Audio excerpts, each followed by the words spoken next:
ओ सुहना ओ मुझा मदीने वारा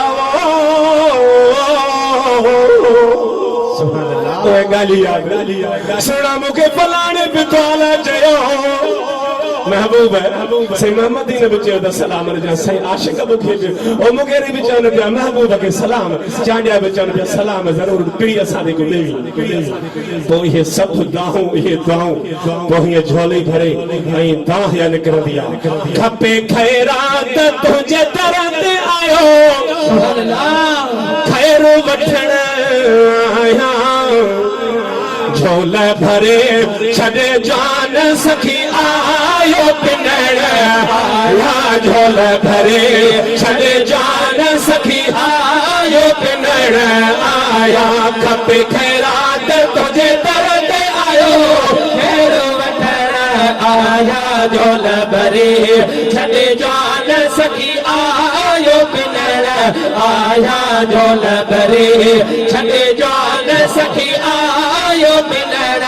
आया तो बांध किचिया गल पाए हारो बाछ भरिया आए बंगला में पगदार आयो पेरे पवण आया झोल भरे छड़े जान सखी आयो पिनड़ आया कपी खैरात तुझे तरत आयो खैर वठण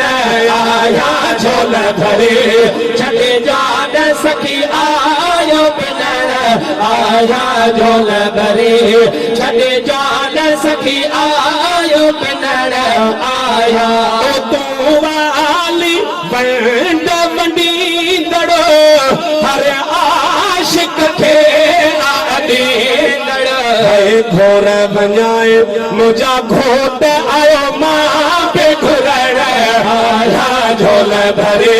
छड़े जान सखी आयो पिनड़ आया खपे खैरात तुझे तरत आयो खैर वठण आया झोल भरे छड़े जान सखी आयो पिनड़ आया झोल भरे छड़े जान सखी आयो पिनड़ आया मिठा मोर मदीने वाला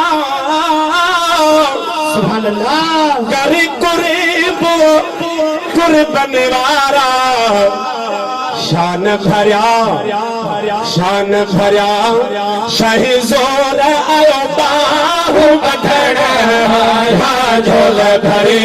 छड़े जान सखी आयो पिनड़ आया खपे खैरात तुझे तरत आयो खैर वठण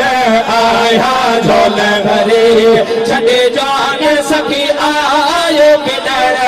आया झोल भरे छड़े जान सखी आयो पिनड़ आया अञा पारत थई अॻिते जी ओहिन मुगेरन जे जमाए दस जे चांदन जे जमाए दस जे सुह भरिया सरदार शाहिद अर्ज़ करण आया झोल भरे छड़े जान सखी आयो पिनड़ आया फोन आयो हाय हाय ये वेठो हुजे अदा किथे मुझे मां पेरीअ खे ॿुधायां थो ये वली वेठो ओ भरचूंडी शरीफ वारो जेको घोटकीअ में आहे साईं जो केर आहे मां जो फ़कीर मादर जो कुतड़ो है ते जेके मौलूद बतो आस्ते पढ़ी हाव खे ठरन था मुझे से माण्हू फोन थो करे त मुंहिंजी अमड़ चाक काढे जी पोइ हीअ नात ॿुधा त अम्मा ठीक थी वेंदी उहा कहिड़ी